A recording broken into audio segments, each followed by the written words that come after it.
Hey guys, Retro Ralph here. Thanks again for joining. Okay, so you're getting really into this retro gaming thing, but you kind of feel like you're stuck in this world of retro pies and Pandora's boxes. There's nothing wrong with these options, they're great, but you want something more. Like you want to dive in deeper. Well, when you want to do that, what's the next logical step?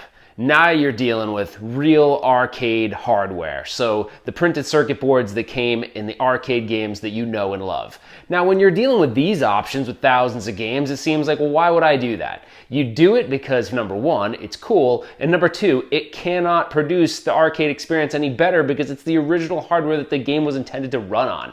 But with that, those options seem scary because you have to deal with arcade power supplies, the printed circuit board itself, and it just seems really overwhelming.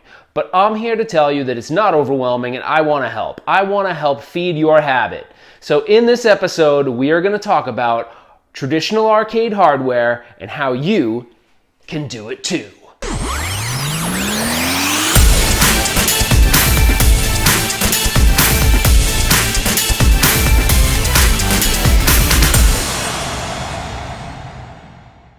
Hey guys, so we are back. So this is actually going to be a multi-part episode, but in this first episode, I'm going to get you guys just introduced to some, arcade boards and some of the components that go with that.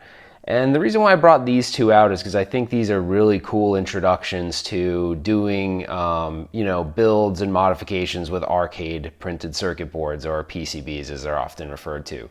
So this is the MVS 1F and this is the MVS 1A.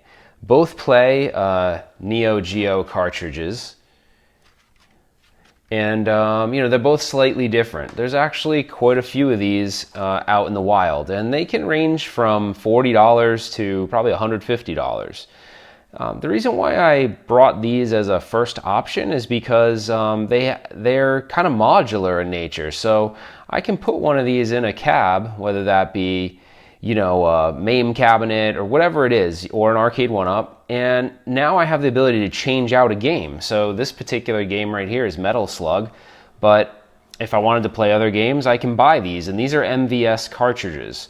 Not to be confused with AES cartridges, which is the at-home version of these. So there's AES and MVS. It's very important for you to remember that MVS is the arcade board, AES is the home board, and you will find a gigantic difference in price between those. So oftentimes what people do is they buy MVS systems and they turn them into consoles if they choose to play them on a TV at home, because it's much more affordable to go the MVS route than the AES route. So that's very important for you guys to understand.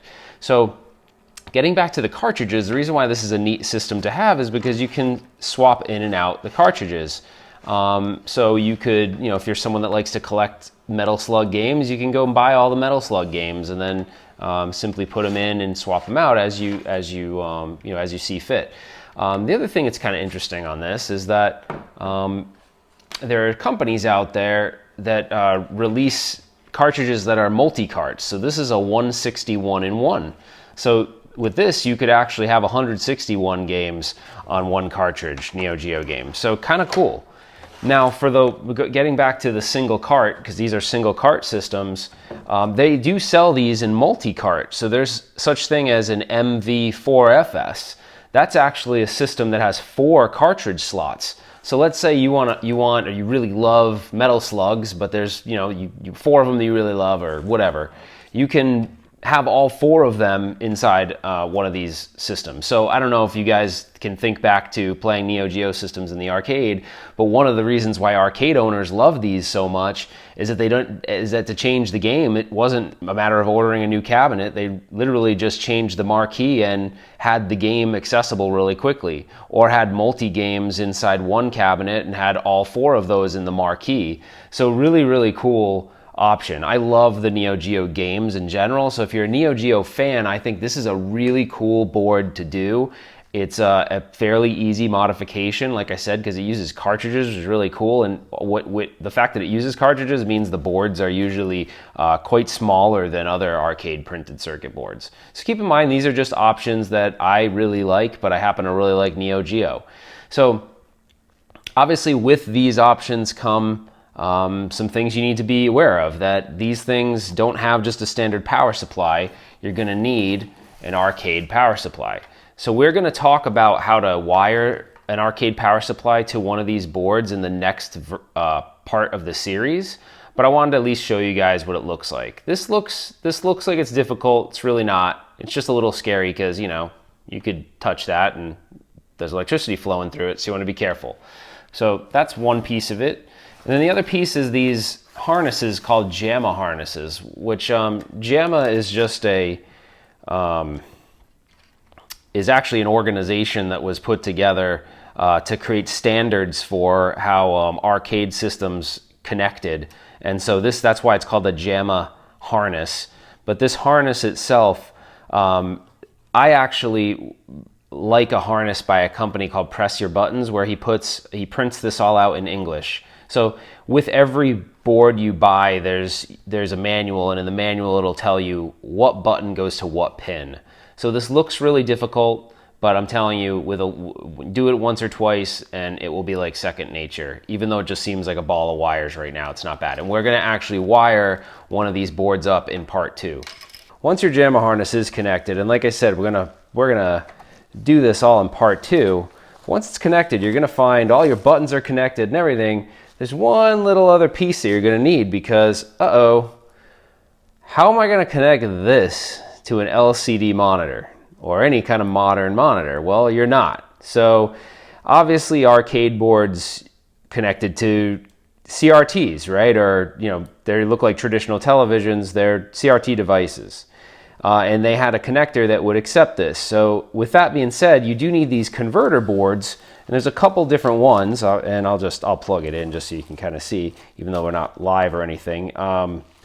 You'd plug it in, and now what you have here is this is converting this signal, the RGB signal, from your arcade system to an HDMI. So they have various different ones. This one converts to HDMI, and this one converts to VGA. So it just depends on what you're looking for.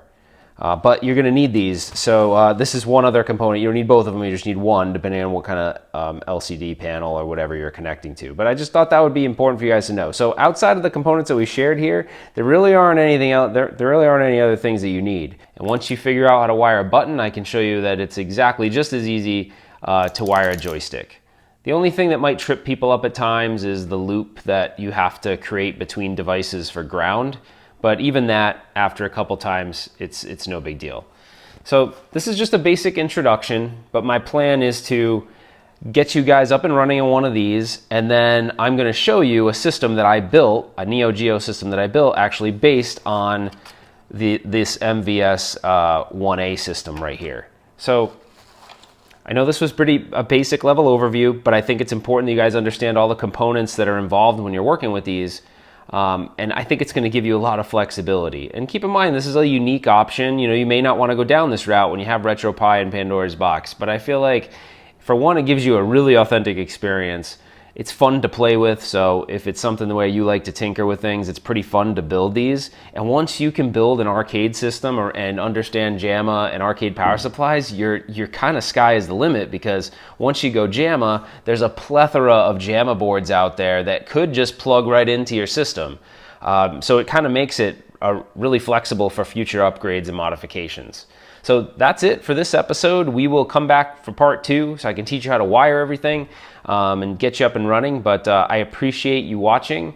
If you like this video, please subscribe to the channel. Please like the video and always hit notifications so you can be informed of future videos. Thanks for joining, guys, and we'll see you on the next one.